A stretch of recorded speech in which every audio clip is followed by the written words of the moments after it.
Majelis Rakyat Indonesia, kami anak bangsa yang mewakili seluruh Majelis Rakyat Indonesia atau MARI mengeluarkan pernyataan sikap terkait perkembangan perekonomian nasional yang kini berjalan lambat.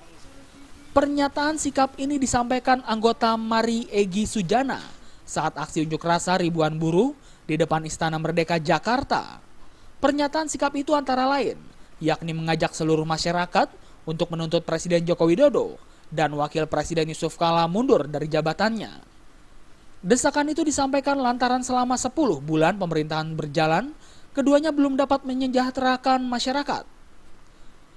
MARI mendukung kebijakan pemerintahan kini bertentangan dengan nilai kemasyarakatan. Kebijakan yang dikeluarkan Presiden diantaranya terkait liberalisasi harga BBM premium sangat menyengsarakan rakyat dan dinilai bertentangan dengan prinsip perekonomian pasal 33 ayat 1 Undang-Undang Dasar 1945. Kebijakan Presiden Joko Widodo yang sangat liberal menegasi atau mengurangi hak warga negara untuk mendapatkan pekerjaan dan penghidupan yang layak bagi kemanusiaan.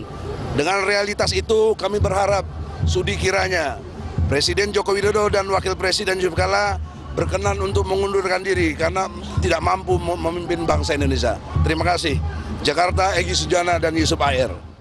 Selain itu, MARI juga menilai kebijakan Joko Widodo membangun kereta api cepat Jakarta-Bandung adalah proyek mercusuar. Hal itu dianggap bertentangan dengan prinsip ambek para marta.